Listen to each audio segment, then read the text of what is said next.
आपसे प्रार्थना करूंगा कि कुछ गलत होगा तो बताइएगा। ये जो लिखा है इस पर भी नहीं है, ये सब आप जानते हैं, इसमें कुछ नहीं। हाँ, ये मुझे जब दिखा कि मन एवं मनुष्याणाम कारणम बंध मोक्षयोग, और नारद पुराण में ही मैं पढ़ रहा था, मुझे आश्चर्य लगा।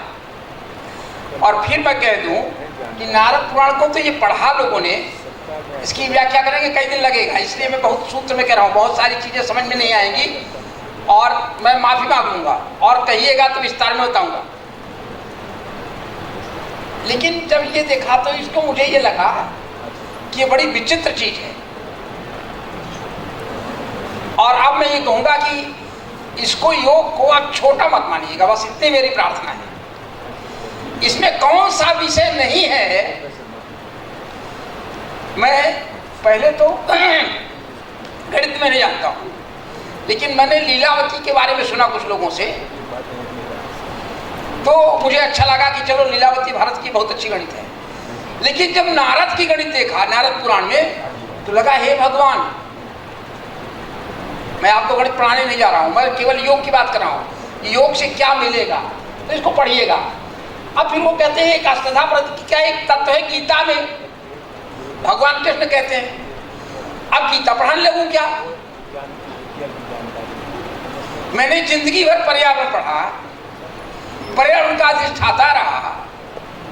4 चीजें पढ़ाई जाती है पूरे विश्व में, एयर वाटर सॉइल बायोटा, 4 चीजें, चाहे वो विश्व का कोई भी विश्वविद्यालय हो। तो ये गीता में 8 कैसे हैं? भूमिरापो नलो वायु खम मनो बुद्धिरेवचा अहंकारम मितीयम में भिन्ना प्रकृति रस्तता। तो अब क्या ये पढ़ाया जाए? फिर टाइम नहीं है। ये मन बड़ा चंचल होता है, भगवान ने कहा चंचलम ही मना कृष्ण परमार्थि बलवदृढ़म, बहुत डिफिकल्ट है, आसान बिल्कुल नहीं है। तस्याहम निग्रहम मन्ये वायु और दुष्करम, हवा को बांधने की तरह है। मन की बात कैसे किया जाए फिर इसको? अब ये यदि मन ठीक हो गया तो मनुष्य स्थित प्रज्ञ हो जाएगा, स्थित प्रज्ञ हो जाएगा तो गजब का हो जाएगा, इतना गजब हो जाएगा कि उसको सारा सुख तो वही मिल जाएगा।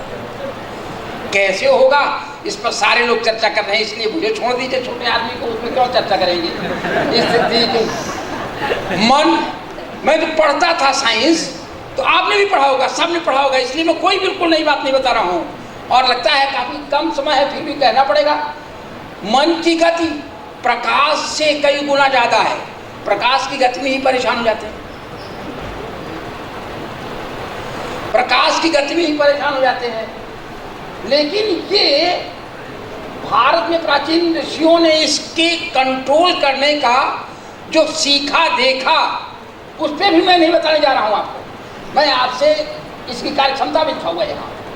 बाप रे, मन के विकार, उस पर भी, यह मन का नियंत्रण। कठोपनिषद ने मन के बारे में क्या कहा? कठोपनिषद कहता है मन को घोड़े की लगाम बना लो। और मैं आपसे एक प्रार्थना जरूर करूंगा, मैं लेके आया हूं यहां भी, छोटी सी किताब है, 4-5 पेज में उसके मूल हो जाएंगे। हमने अपनी इस असलियत चीज को ऐसे छोड़ा कि सच कह रहा हूं आपसे, मन की बात कह रहा हूं, बिल्कुल गंभीरता से उसको नोट कर लीजिएगा।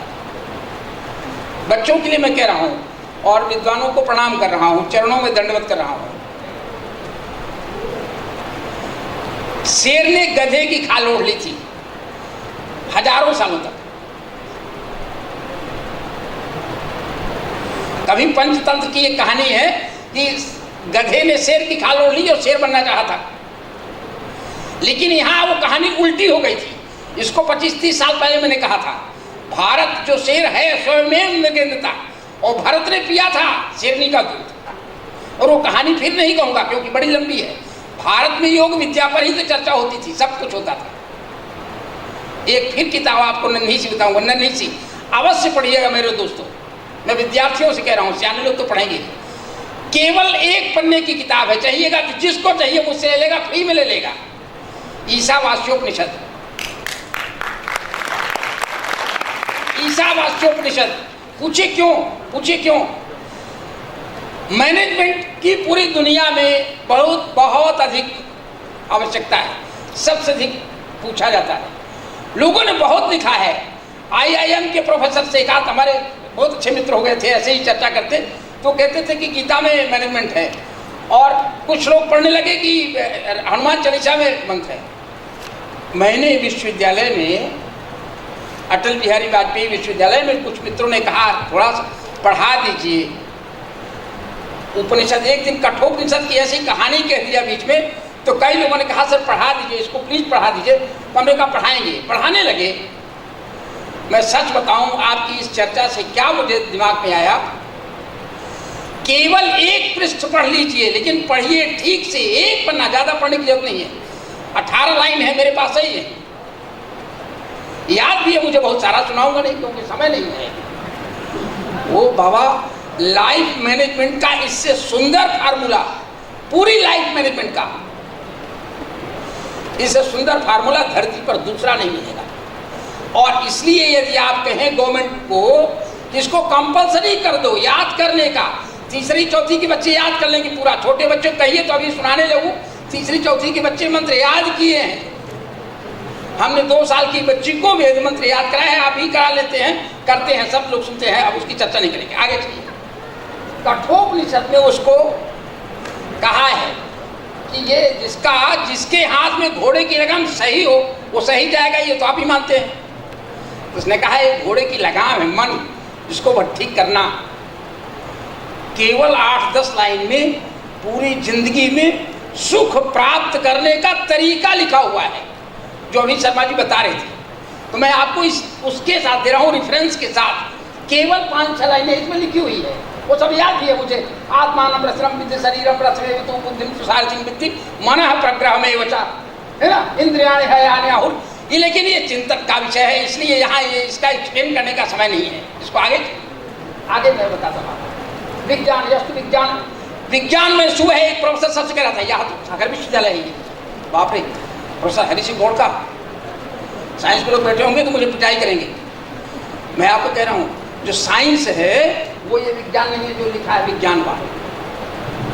क्योंकि हिंदी के टाइप करने वाले भी नहीं मिलते, अंग्रेजी सब टाइप करते हैं। और मैंने कहा इसको हिंदी में लिखो, ये यस्तु विज्ञानवान भवति लिखने के लिए, इसलिए हिंदी में करो। ऊपर अंग्रेजी बनाना सरल था, मैं बना लेता। बड़ा कठिन है ये संस्कृत में टाइप करना, क्योंकि इरेडिकेट कर दिया गया है। बहुत सारे शब्द अशुद्ध है, क्योंकि शब्द कंप्यूटर में अभी भी नहीं है, अभी भी नहीं है। आश्चर्य लगता है ये, हे भगवान। और जितनी बार पढ़ता हूं, मैं नहीं जानता मैंने जीवन में कितनी बार पढ़ा है, गिनती नहीं किया है। जितनी बार पढ़ता हूं नया प्रकट होता है। इसलिए बाद में सुनना अभी नहीं, ये बच्चों के लिए हो जाएगा। मित्रों से वंदना चरण में। संसार क्या है इसमें लिखा हुआ है। विज्ञान जिसका सारथी होगा उसको क्या मिलेगा, यहां लिखा हुआ है। वाह वाह, मत पूछिए। पुरुषान्न परम किंचित सा गास्था सा परागति।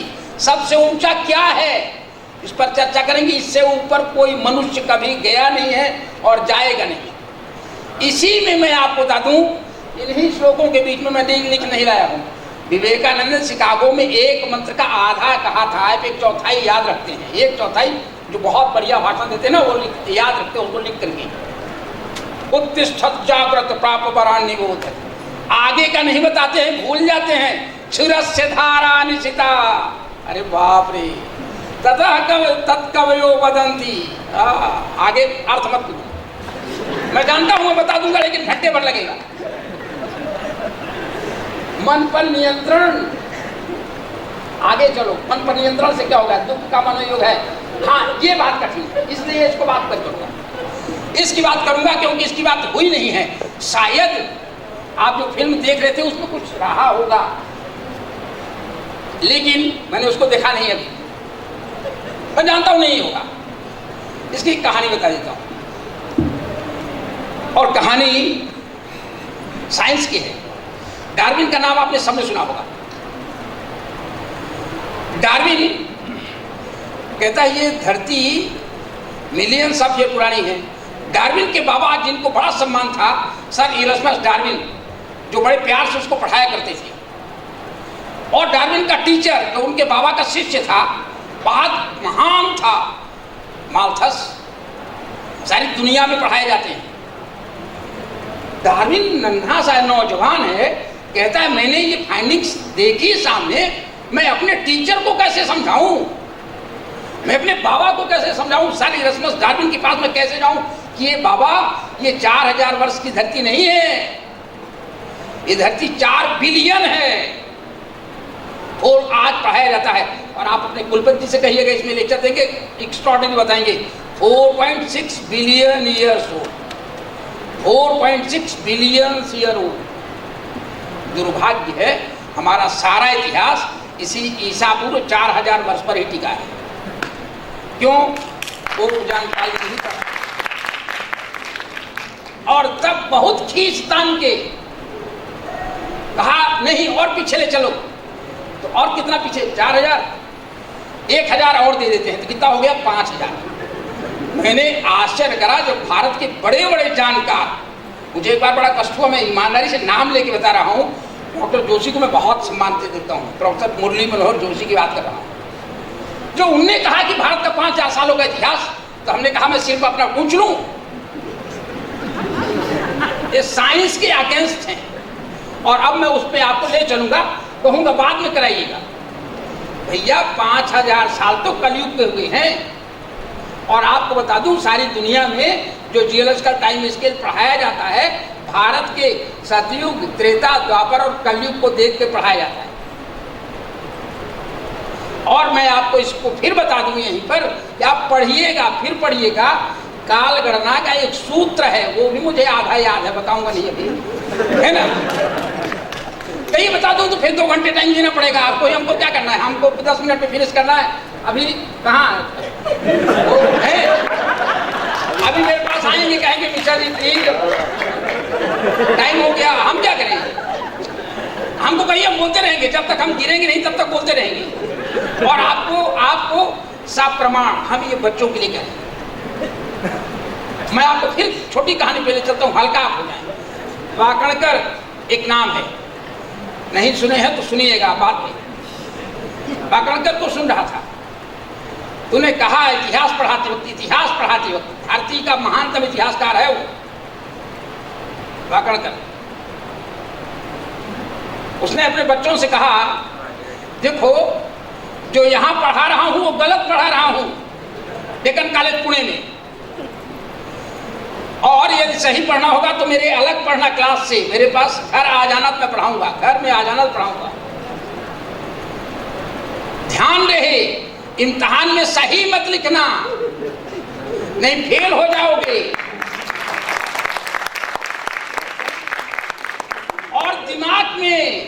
और दिमाग में गलत मत रखना, नहीं गलत हो जाओगे। मेरे दोस्तों, यही मेरी पीड़ा है, तुम दूर नहीं कर पाओगे, जल्दी प्रयास करना मेरे मरने के बाद। हिरण्यगर्भ पहले ऋषि हैं, यह सतयुग की कहानी है, सतयुग की कहानी है। जब टायनबी, कैम्ब्रिज के बड़े प्रोफेसर, बहुत रिनाउंड प्रोफेसर, कह रहे थे मनुष्य बैठ करके कच्चा मांस खा रहा था, यहाँ घूम रहा था, कच्चा खा रहा था, तो हमारे यहाँ हिरण्यगर्भ बैठ करके सूरज से बात कर रहा था, सूरज तुम कितने सुंदर हो, कितने अच्छे लगते हो, मैं तुम सबसे कहूंगा सूरज से बात करना, कल से सूरज से उठ के बात करना सुबह, और देख लेना परिवर्तन होता है कि नहीं। मैंने किया है, परिवर्तन हुआ है, और ये मैं नहीं कह रहा हूं, पतंजलि ने कहा, और ये भगवान कृष्ण ने कहा है, इमं विवस्वते योगम प्रोक्तवानाहम अभ्यम विवस्वान मन विप्राहा मनुच्छाकुमे प्रवृत्त। तुम उपनिषद को, वेद को साक्षात साइंस मान के, साइंस का बाप मान के चलो, पढ़ो, दुनिया में राज्य करोगे, नहीं तुम जानो, आगे चलो। ये सारे हिरण्यगर्भ, कपिल, और ये कपिल का भी नाम गीता में है। गीता 5118 वर्ष पहले कही गई थी, और अभी प्रमाण देख लेना, जियोलॉजी को, ज्योग्राफी को, बॉटनी को, पेलियोबॉटनी को, सबको लगा देना, गुजरात में जाके देख लें कि वो है कि नहीं भगवान कृष्ण की राजधानी। चर्चा मत करो, मैं कह रहा हूं। गीता में, उसमें नारद पुराण में केसी ध्वज का वर्णन है, और निमि का वर्णन किया। ये केशुध्वज कौन है, निमि कौन है, हम जानते हैं तो नहीं पढ़ाया जाता, हमने पढ़ा है। निमि है जनक के पूर्वज जिन्होंने पलक के बारे में डिस्कवरी की। निमि, पलक की खोज पहले उन्होंने किया। और रामायण में चौपाई है, रामचरितमानस में, मैं पढ़ा दूंगा फिर रामचरितमानस पढ़ोगे। ये जनक त्रेता के हैं। ये त्रेता कब आया ये बता दो। आप बता, देख लो देख लो।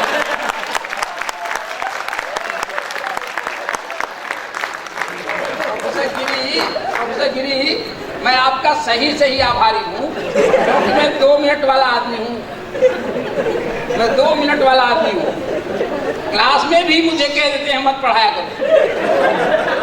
मैं वो प्रोफेसर हूँ जिसको वाइस चांसलर ने कहा प्लीज आप मत पढ़ाया करो, आप लोगों को पढ़वाओ। वो कहते हैं मत पढ़ाओ, आप पढ़वाओ। और बच्चे हैं कि छोड़ते नहीं। ये तुम लोगों का दोष है भैया, मेरा नहीं। जब तुम्हें पढ़ना होगा मुझे अलग बुलाना और सबको छोड़े रखना, मैं पढ़ाऊंगा। ओके, कोई तनख्वाह नहीं मांगूंगा। ओके। जनक, जनक कौन है, सीता जी के पति, वो सॉरी पिता, जनक उनके पिता भगवान राम के पति। ये सारा किस्सा जानते हो, त्रेता का किस्सा है। भगवान, इसके बाद इसका साइंस क्या है वो मैं बता देता हूँ। साइंस क्या है बता देता हूँ। आप तो सब साइंस आज की तिथि मानोगे ना, ये सारे उपकरण साइंस के देख रहे हो, ये देख रहे हो, ये देख रहे हो, ये सब साइंस है। बैठने का ये एसी पेसी सब देख रहे हो। हम लोगों ने, वैज्ञानिकों ने, हमने खोज किया और उसमें से ये पाया कि तुम्हारा जो श्वेत बांध रामेश्वर है ना, 18.5 लाख वर्ष पुराना है। कितना? 18.5 लाख वर्ष। कैसी संरचना है ये भी तो जैसी वाल्मीकि रामायण में लिखी हुई है। ओके, दूसरा किस्सा बता देता हूँ। इंदिरा गांधी भारत की प्रधानमंत्री थी और राकेश शर्मा जब ऊपर गए कहाँ अंतरिक्ष में, तो मैं तो ऐसे ही हूँ यार, तो अंतरिक्ष से उन्हें पूछा ये तुम्हारा दिखता कैसे, धरती कैसे दिखती हमको बता दो। कहा जैसे वेद में वर्णित है। आगे चलो, इंडियन साइंस कांग्रेस पुणे में मैं था काफी दिन पहले, अब नहीं जाता होता हूँ कभी। तो उसमें एक पिक्चर दिखाई जा रही थी।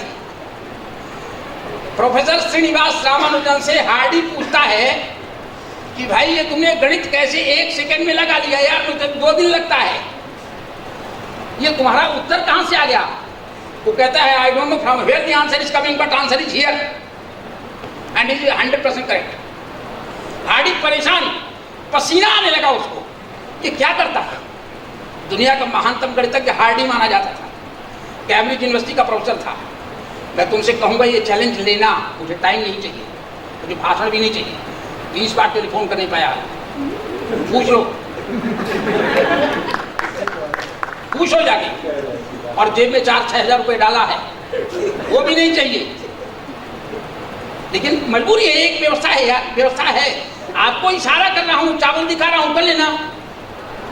आप योग करना और गणित लगाना, आपको प्रकट हो जाएगा, आपको प्रकट हो जाएगा, आपको उत्तर आ जाएगा, आपको ये आ जाएगा, आपको जानकारी हो जाएगी। क्यों?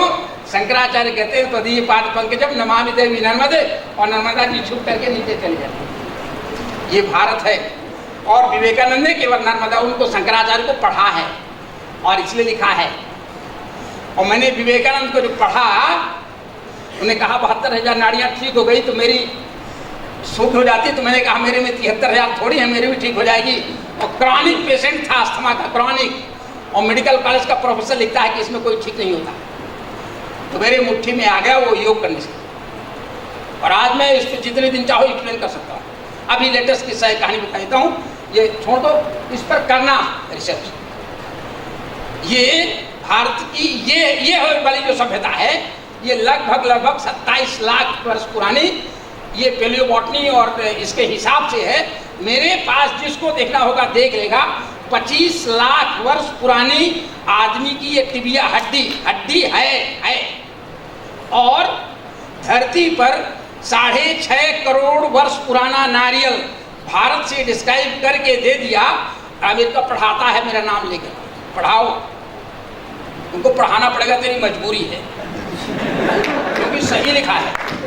एक सज्जन आए, बड़े विद्वान थे, संस्कृत भारती के राष्ट्रीय अध्यक्ष, और उन्हें कहा ऋषि जी वो तो कुछ अमेरिकन आए थे, तो इसमें बंगलौर में कहा कि जब कोलंबस आया था तो अपने पास नारियल लाया था अपने साथ, और पहले भारत में नारियल नहीं पाया जाता था। उन्होंने कहा अच्छा। मैंने कहा हाँ, वो कह रहे थे वो सब लोगों के बीच में, और अमेरिकन तो बड़े टॉप के होते हैं, बड़े विद्वान होते हैं, हम उन्हीं की तो चार्टर पढ़ते हैं यार, और क्या करते हैं। Start from America and from America. I tell you, there is no IIT in India. They are all American Institute of Technology. AIMS is not AIMS. This is not All India Institute of Medical Sciences. This is American Institute of Medical Sciences. You go and confirm it. This is not IIM नहीं है वो, American Institute of Management है. We start from America and we end from America. क्योंकि हम जानते ही नहीं कुछ. Thanks to my colleague. आगे चलो. आप उसको पढ़ोगे ना तो सारा धीरे धीरे खोजने पता लग जाएगा। सारी धरती के साइंटिस्ट अब ये कहने लगे हैं यार जो खोजता हूँ ये भारत वाले पहले कह देते हैं हमारे पास पहले ही कह देते हैं। अब हम कह रहे हैं कि तुम नहीं खोजे हो उसको मैं बता देता हूँ हमारे पास है, जो तुम नहीं खोजे हो वो मेरे पास है। डार्विन बेचारा मनुष्य की संरचना देखता है।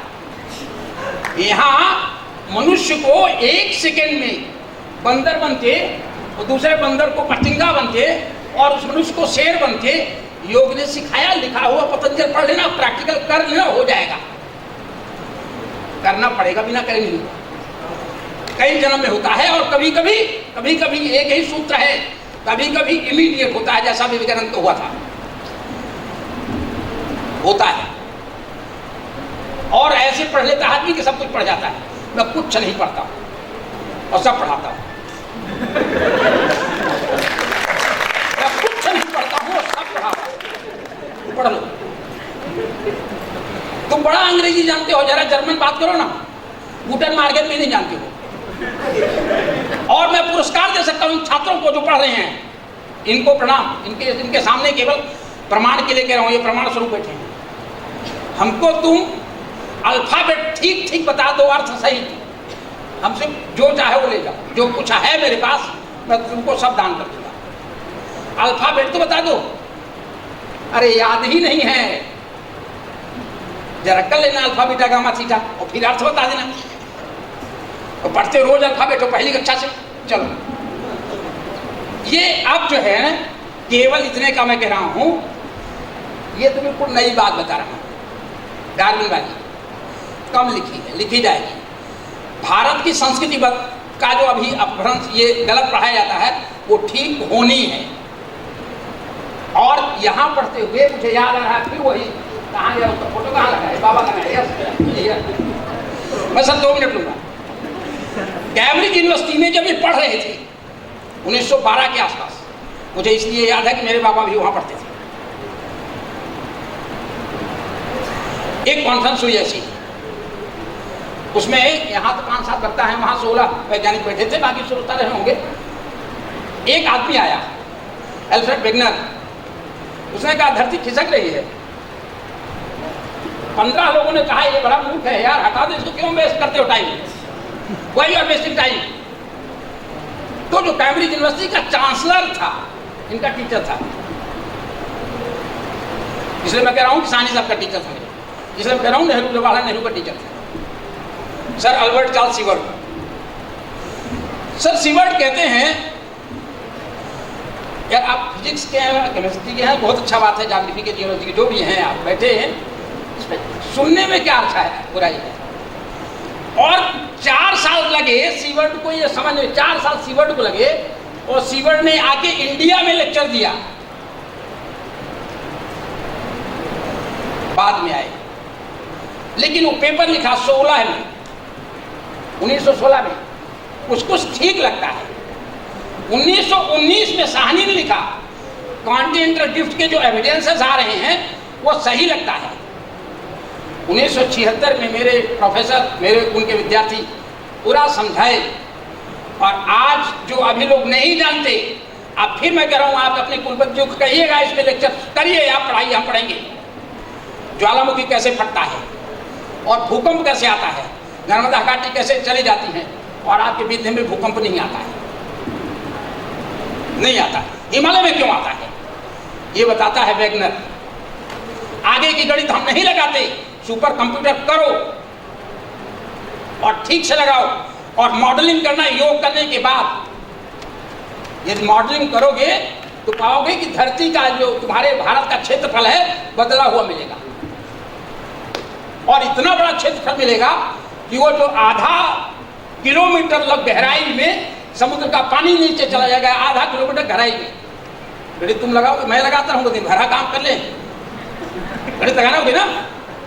प्रेजेंटेशन किसी बच्चे ने बनाया है, मैं नहीं जानता हूँ, ये कंप्यूटर चलाना नहीं आता है, इसको भी दबाना कम आता है। मैं बताना जानता हूँ तुम्हें लड़ना पड़ेगा। तो उसने कह दिया देखो लड़ना तो तुम्हें पड़ेगा, चाहे तुम्हारे बाप खड़े हो चाहे बाबा खड़े हो, हम कुछ नहीं करेंगे। हम रथ हाँकब न और गांव बताओ, अस्त्र गहब न हाथ उठाओ। जितने मैं तुमको मानता हूँ उतने भीष्म पितामह को मानता हूँ, तुम चिंता मत करो। मुझे संसार के लिए कुछ करना है, इसलिए किए दे रहा हूँ, मैं नौकरी के लिए नहीं करूँ। तुमको ये बता रहा हूँ, मुझे बहुत खुशी है। ये सागर विश्वविद्यालय का ऑडिटोरियम है, सामान्य नहीं किया। यहाँ आदमी ने अपना सब कुछ दान किया है और तब विश्वविद्यालय खड़ी किया है। तुम भी सोचना दान करने का, जीवन में लगाना। ये तुम लोग केवल नौकरी के लिए करिए कि हमको 10,000 मिल जाएगा, 20,000 मिल जाएगा। तुम कभी धोखे से कान पकड़ के मत सोना कि ऐसा पिछा ने तुम्हें कभी पढ़ाया था, तब मेरे ऐसे मत कहना, नाम रख देना। हाँ, जब तुम दान कर सको, कुछ समय दान करो, अर्थ दान करो, सोचो, पढ़ो, समझो, लड़ो, तब कहना यस।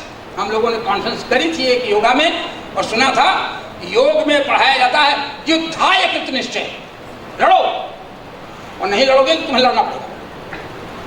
अब लड़ना कहाँ कहाँ है कि तुम्हारे पास बताने के लिए सब बैठे हुए। नेक्स्ट कुछ है अब खत्म हो गया। मन का प्रभाव सब जानते हो यार, कुछ नहीं बताना, पतंजलि ने बता दिया। ये अपने स्वरूप का बोध हो जाएगा, मजा आ जाएगा, इतनी मस्ती आएगी युद्ध में पड़े रहोगे, इतनी मस्ती आएगी युद्ध में पड़े रहोगे, आने में आएगा। गोस्वामी तुलसीदास कहते हैं मन के जीते जीते है, मन के हारे हार, सब बता चुके हैं भूत भविष्य। हाँ, काम की चीज बताई दे रहा हूँ। योगी उसको मानो वाल्मीकि नारद घट जोनी, निज निज मुख कहीं निज होनी। ये सारा पढ़ना ठीक से और सोचना, विचारना, चिंतन करना। Read read and read, critically read. ऐसे मत करो while travelling to the bus, है ना, आज लिसनिंग रेडियो और पढ़ लिया, योग कर लिया, और ऐसे कर लिया तो कर लिया, ऐसे कर लिया तो कर लिया, होता है। ये ठीक है, ये भी खेल है, ये खेल है, मैं इसको अपमानित नहीं कर रहा हूँ। गीत भी है, संगीत भी है, नृत्य भी है, सब कुछ है। जाओ ना हाइट पर पहुंचो। गंधर्व यहाँ रहते थे, संत रविदास का भी। और अंत में एक कहानी कह के खत्म कर देता हूँ, इसको छोड़ देता हूँ। एक बहुत सुंदर कहानी, सर 2 मिनट से ऊपर नहीं लूंगा। ये कहानी ये किताब की नहीं है, ये किताब कठिन है, इसका 1-2 लाइन कहना भी दिन भर लग जाता है ना। और मैं इस जन्म में पूरा नहीं कर पाऊंगा, लेकिन पढ़ूंगा। मैं तुम्हें 1 मिनट की कहानी कर। गांव में गंगा नहाने लोग जाते थे, हमारे गांव के आसपास ही लोग गए, ठीक है, गए। कौन ने कहा रैदास भाई जय गंगा माई। हाँ, कहा जय गंगा माई, बढ़िया पंडित जी, बहुत अच्छा। हो, कहाँ जा रहे हैं? गंगा माई, गंगा नहाने जा रहे हैं। ये हमारी सुपारी लेते चले जाइए, सुपारी अशुद्ध नहीं। हाँ ठीक है। पंडित जी कहते हैं गए, गंगा जी में सुपारी डाला, और गंगा मैया, अभी भी कहते लोग गंगा मैया पार लगाए, है ना, ये सब कुछ करते थे भारत में, पता नहीं कैसे करते हैं, तुम लोग जानो। गंगा मैया रैदास की सुपारी कहते हैं, और मैं मानता हूं। एक हाथ निकला गंगा से, और हाथ में कंगन। कंगन पंडित जी ने लिया, रैदास के घर लिख दिया, रख दिया। कहानी लंबी हो जाएगी, इसलिए साठ कर रहा हूँ। वो कंगन चोरी हो गया, चोरी होते होते राजा के यहाँ पहुँच गया। महाराज ने जयपुर, महारानी ने कंगन को देखा, कहा महाराज मैं पहन लूँ। ने कहा अरे आपका है, पहन लीजिए। कौन महाराजा मना करेगा? महारानी ने कहा एक दूसरा हाथ में पहने तब न लगेगा, ढूंढ लीजिए। जयपुर धरती का सबसे बड़ा केंद्र था, हीरे का, जवाहरात का, पढ़ो, महाराज जय सिंह का नगर। और नहीं मिला, नहीं मिला। बैक ट्रेस किया गया। और वो कहानी बड़ी सुंदर, बहुत सुंदर कहानी है, संक्षेप में कह रहा हूँ 1 मिनट में। रविदास के पास आए महारानी को लेके, और भी लोग राजा के साथ। बाप ये कंगन रविदास के पास और महाराज जयपुर के पास नहीं है। महाराज आए, कहा भाई रविदास, ये महारानी को ये कंगन बहुत पसंद है, बड़ा प्रिय है, ये आपको मिला था, ये आपको कैसे मिला है, एक और दिलवा दीजिए। और तब रविदास ने कहा, गंगा मैया, महारानी को एक कंगन चाहिए, एक कंगन चाहिए गंगा मैया। और कहते हैं उसकी कठौती से, जिसमें वो चमड़ा धोया करता था, जूते बनाया करता था, उससे एक हाथ निकला ऐसे कंगन लिए। और तब रविदास केवल एक शब्द होते हैं, ओम जब मन चंगा, तो कटौती में जानते हो